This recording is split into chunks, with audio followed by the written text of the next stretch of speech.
always enjoyed late night walks. There's something about the stillness that makes everything feel simpler. I'm a welder by trade, been doing it for over 40 years now. I live alone on a big farm, just me and my dog Bosley.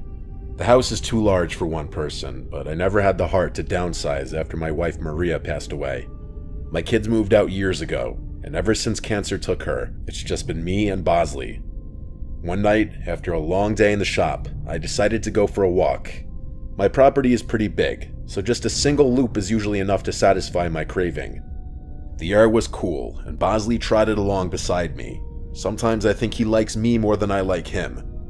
I've walked that loop hundreds of times, but as I was heading back toward the house, something caught my eye. I glanced up at the second-story window, the one that looks out from the bedroom Maria and I used to share. For a split second, I thought I saw something move. I stopped dead in my tracks, staring up at that window. There was no reason anyone should be in there. I hadn't been in that room in years, couldn't bring myself to.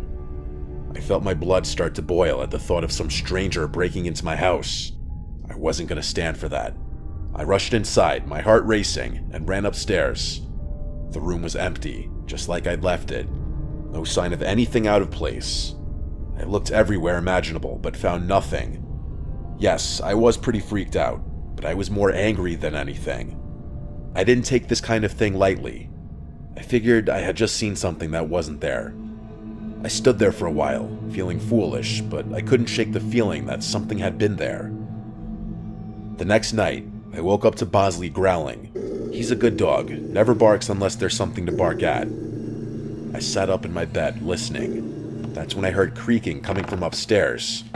It could have just been the sounds of my old house, but my mind went directly to footsteps, which were coming from right above me. I'm sure you could guess which room is directly above mine. I debated grabbing my hunting rifle from downstairs, but didn't want to go that far. If it came down to it, I was fully confident that I could take whatever was up there hand to hand.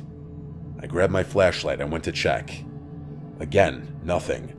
The room was exactly the same, untouched. My anger was definitely starting to turn into anxiety at this point.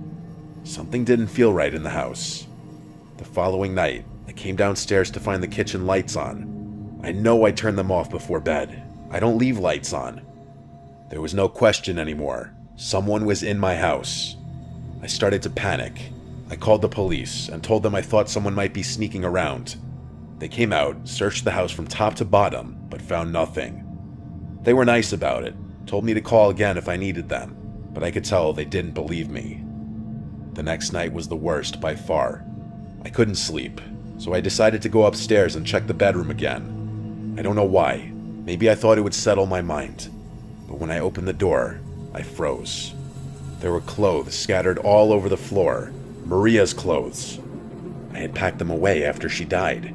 Now they were everywhere. Something like this doesn't just happen randomly. And then I saw her. There was a woman standing in the doorway, just staring at me. I couldn't see her face clearly, but I could tell she wasn't Maria. She was too short. I don't know who she was, but she didn't belong there. I had never been so afraid in my life. Without thinking, I ran at her. She turned and bolted down the stairs and out the front door. By the time I got outside, she was gone. I searched the property with Bosley, but there was no trace of her. I didn't sleep that night. For months after that, I couldn't sleep. I was constantly on edge, convinced I heard footsteps upstairs at night. Every little noise set me off. I slept with my rifle next to my bed, terrified that I'd have to use it one night. Every little noise set me off. I debated calling my brother to come stay with me, but I wasn't going to do that. I was raised to always handle my own shit, so that's what I did. The nightmare didn't end, though.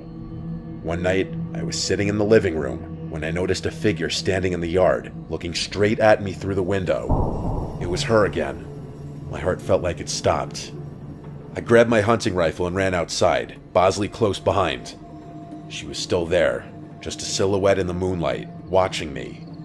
I fired a few warning shots into the air, hoping to scare her off. That was enough to get her to turn and run into the darkness, but it's not like that made me feel any better. I was literally being tormented by some random woman who was probably homeless. I couldn't even imagine why this was happening to me. I stood there for a long time, waiting to see if she'd come back. She never did. I haven't seen her since, but I know it's only a matter of time. I'm fully prepared to defend myself, but I don't think living in perpetual anxiety like this is sustainable. Thank God for Bosley. I have no idea what I'd do without him. I'll send an update if anything happens.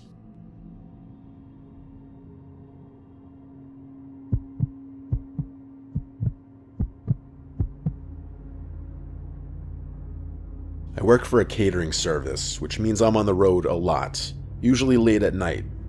I spend most of my time lugging stuff from place to place in this massive truck the company makes me drive. It's not the worst job in the world, but the hours suck, and it's not at all what I thought I'd be doing with my life. By the time I get home, I'm either so wired from caffeine that I can't sleep, or I pass out the second I hit the bed and stay that way for 12 hours. I was driving back home one night at like 2 a.m. It was nice to be driving my own car again. As I was approaching my house, I realized I had probably had one too many Red Bulls and there was no way I'd be able to sleep. On top of that, I hadn't eaten in hours and I was starving. There's a McDonald's right off the highway about 10 minutes from my house. It's usually my first choice when it comes to late night snacks since it's just so convenient. I'm not even one to gorge myself on fast food. I just occasionally get this weird craving that only a handful of fries can satisfy. It's obviously 24/7, and I figured some comfort food would be the perfect thing to help me wind down. I don't remember exactly what time it was, but it was definitely after 2 by the time I pulled into the drive-thru. There were a few cars ahead of me, which I was actually kind of surprised by. It's not like this McDonald's was a busy spot at 2 a.m. on a Tuesday. As I was sitting there impatiently, I found myself staring off into space, wondering what was taking so long. That's when I noticed something strange. There was an old, beat-up Volkswagen with its windows tinted backed into a spot in the very corner of the lot. The McDonald's itself was only accepting drive-thru orders at this hour, so it didn't make sense why there'd be a car in the lot. There were reserved spots on the other side for employees, so it couldn't have been one of them. I figured it was maybe just someone eating in their car, which it probably was. I myself did that from time to time, so I guess I couldn't judge. It was just an odd sight, to be completely honest. I got my food and started driving away. I didn't want to go home just yet, but I also didn't want to just sit there idling my car. I began racking my brain, trying to think of a good place to scarf down the food. I live in a pretty lush area, so there's honestly a lot of options, but I didn't want to beat around the bush too much considering how late it was. There's a massive nature preserve literally down the street from my house. It's situated on a mountain and is essentially just an enormous forest. The kicker is that there's a scenic lookout point at the peak with a view of the city. There's a road that loops around the perimeter of the preserve and will take you right to the peak, which is nice during the day. After the preserve closes, though, the road is inaccessible to cars, but still a convenient path to get to the peak without having to walk through any woods. I used to go there with my friends from high school all the time. It was kind of a default spot when we wanted to be outside. We'd hang out, talk, smoke, or just appreciate the view. I actually hadn't been there in a while because I was just so busy working all the time, so I figured going there would deliver a much-needed nostalgia rush. When I got to the preserve parking area, it was completely empty. I say parking area because it wasn't a traditional parking lot with spaces for cars, but rather a big patch of gravel that veered off from one of the roads that ran past the preserve's border. Like I said, the actual preserve was closed, meaning I'd have to walk all the way up to the lookout spot from outside. Before I could even turn off the engine, I saw headlights pulling into the lot. That was unsettling enough on its own. Who else would be here at 2 a.m.? And then I realized what I was looking at. It was that same Volkswagen from the McDonald's parking lot. I was 100% certain of it. I parked a little ways away, and the engine cut off. I felt the unease start to pour in. What were the odds of that happening naturally? Had they followed me? My window was partially rolled down, and as far as I could tell, there was no music coming from that car, or at least none that I could hear. After nothing happened for a good minute or so, my fear started to fade. They were probably doing the same thing I was, out for some fresh air or a smoke. It's a pretty popular spot for that kind of thing, but I was just so weirded out considering how late it was. I couldn't shake the feeling that something was off, even though I concluded that it was just one of those unexplainable coincidences. I sat there for a minute, debating if I should just go home. I didn't want to leave, but I didn't want to be alone either. I picked up my phone and FaceTimed one of my close friends who lived a few minutes away. I told myself that if he didn't pick up, I'd just eat my food in the car and drive home. He was actually awake though, which I was a little surprised by. He said he had been up writing a paper. I convinced him to swing by and hang out for a bit. He was down. He said he'd be there in 10. While I waited, I kept my eyes on the Volkswagen. It still hadn't moved. I tried to shake it off, telling myself I was being paranoid. When Sebastian finally pulled into the lot, I felt a lot better. We both got out of our cars and began walking up the path. Before the parking lot fully receded from view, I shot a glance backwards. The Volkswagen was still there, but I saw all 4 doors open at once.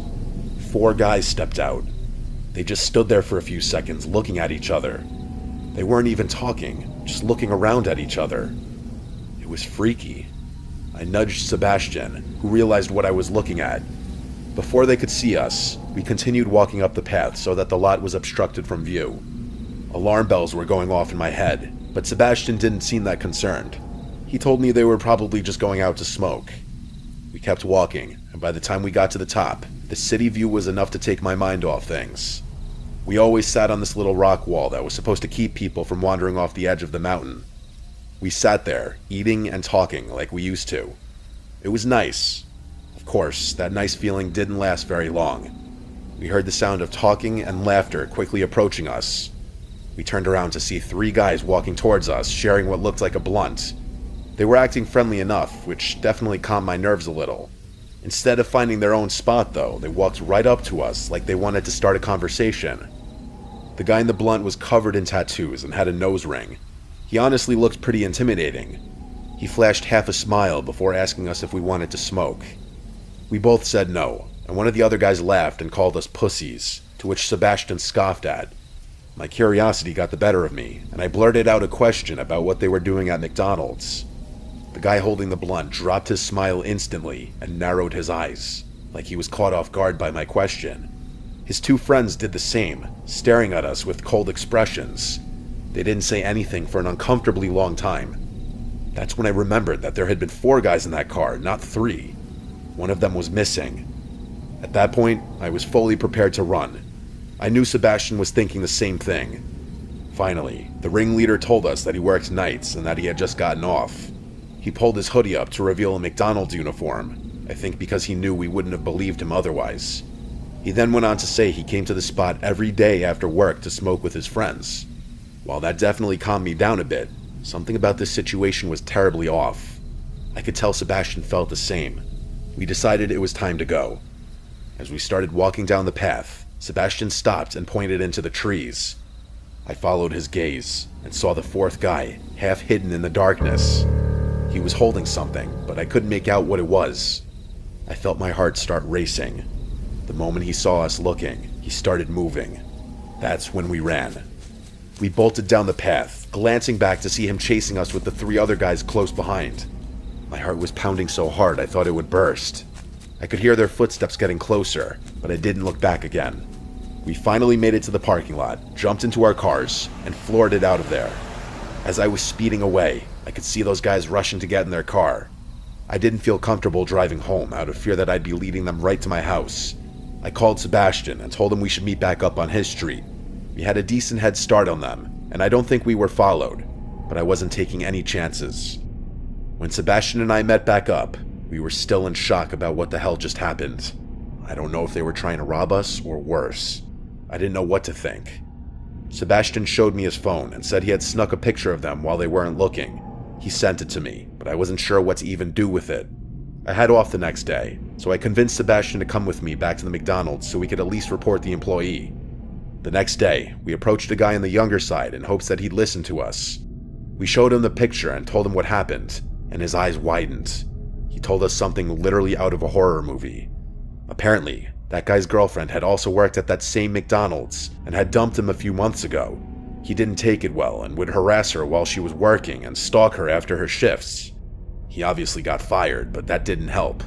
The police were involved shortly after, and there was a restraining order put in place. Apparently, he had been violating that restraining order because he was camping out in the parking lot. Sebastian and I were horrified. I have no idea why he'd decide to follow me, but it was clear that he was unhinged.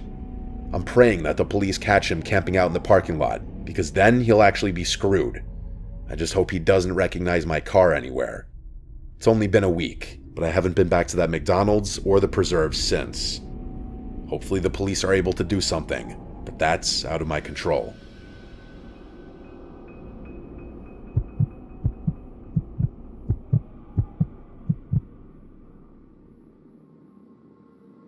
Forgive me if I don't remember every detail of the story. It happened a while ago. I grew up in Ardmore, Pennsylvania. Not much goes on around here, so finding things to do can be a challenge. In high school, a few friends and I would sneak into and explore old, abandoned buildings. That's the sort of thing we did at that age. I didn't realize how popular that kind of stuff is until many years later. Apparently, lots of people like to explore abandoned buildings.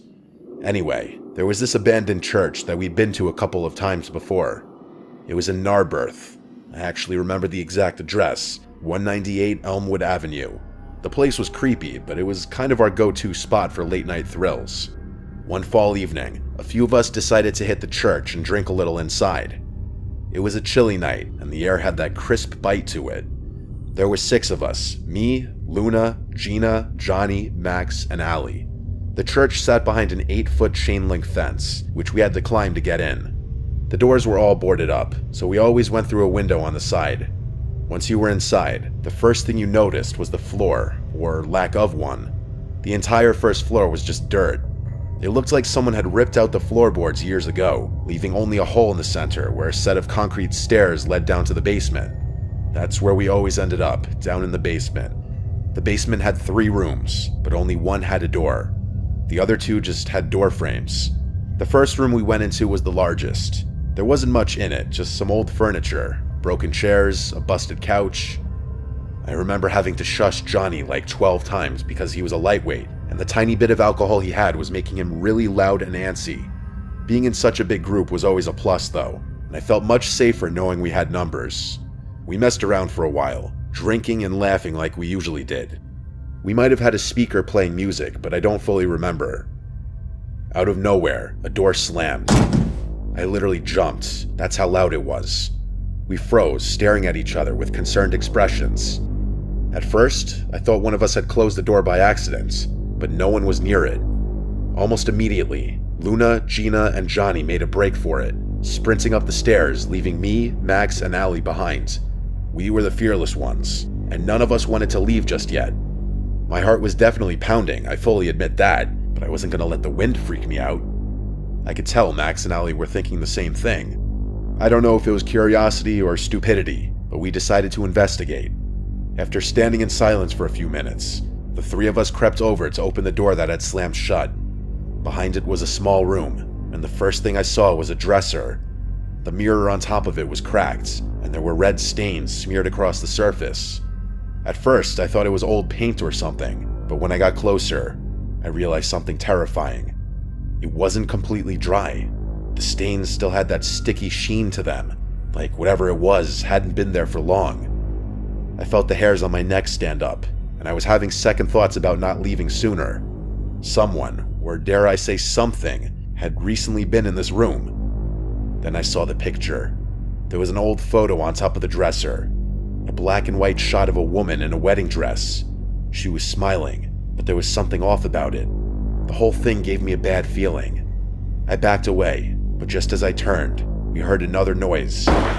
This time, it wasn't the door. It was coming from one of the other rooms. It was coming from the room we had just been in. That's when Max and Allie both decided they'd had enough. I wasn't going to argue with them. We grabbed our stuff and ran out of there as fast as we could. When we climbed back over the fence and hit the pavement, none of us said a word. After jumping the fence, I turned around, and I could swear I saw the silhouette of a person standing in the open window. I still pray that by some minuscule chance my mind was just playing tricks on me, but I'll never know for sure. My friends and I never went back there together for as long as we remained friends.